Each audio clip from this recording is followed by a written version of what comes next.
Hello. Today I wanted to talk to you about the importance of using quality materials in your jewelry making.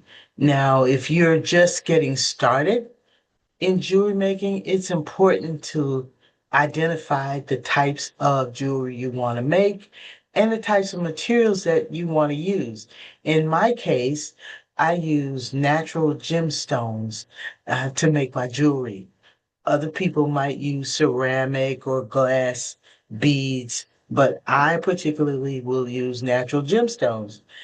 The importance of quality materials is because if you're making jewelry and you're going to sell that jewelry, you want to sell a quality product to your customer and ensure that they don't come back with a product that is broken or flawed, or they're not pleased with the product that you produced.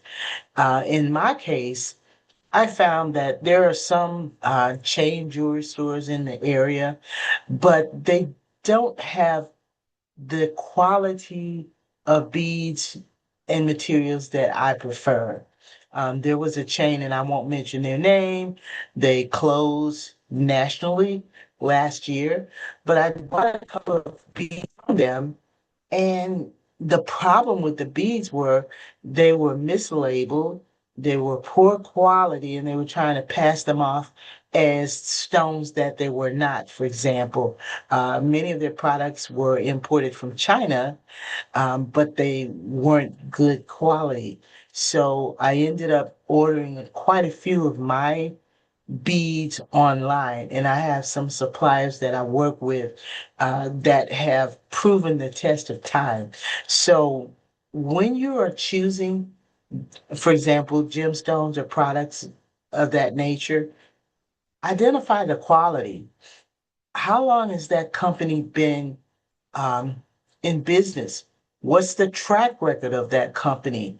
What are the reviews that are offered? And when you go on their website, what type of information do they provide? With gemstones, I have several suppliers that I work with, and I'm going to share a couple of names with you so that you might at least do your research and check into them. And you'll see a link at the bottom of the screen for each of these companies. Lima Beads is one of my favorite places because they have quality products. When I order, it takes a very short period of time before I actually receive those items. They have those items marked and identified, and they're individually packaged. And I can always go on the website and look at my order history in case I want to reorder something and I don't remember the order number. I can go look it up. They have the pictures along with the product number in my order history. So that's one of the things I like about Lima Beads. Another of my go-to places is Fire Mountain Gems. And what I like about Fire Mountain Gems is that they provide details about each stone that you're ordering. They'll give you the moles or MOHS hardness for those beads. And the moles hardness is important because the harder that bead is, the more durable it's going to be.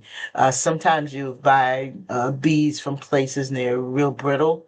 Maybe you need to use a bead reamer to widen the hole on the bead, and the bead cracks. That's because the hardness is not really durable. So I like the fact that Fire Mountain Gems provides the most hardness.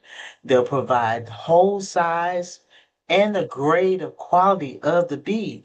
In addition to that, they have a lot of tools on their website.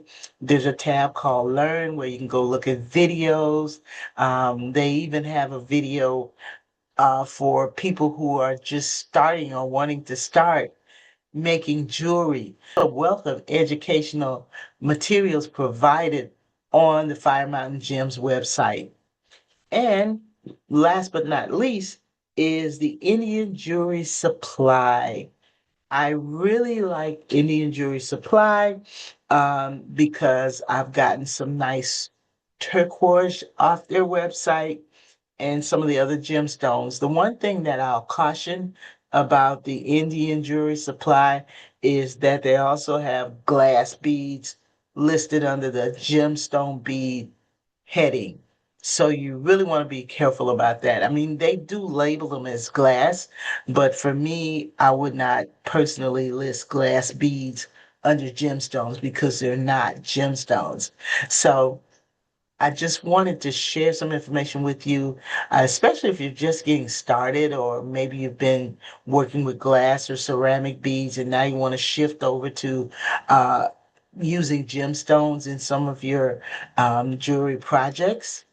These are a couple of places to start, and be sure to do your homework on any of the websites that you see that advertise gemstones for jewelry making. You want to do your research and make sure that these are reputable companies. They have a good history and a strong track record, and that their beads are ethically sourced.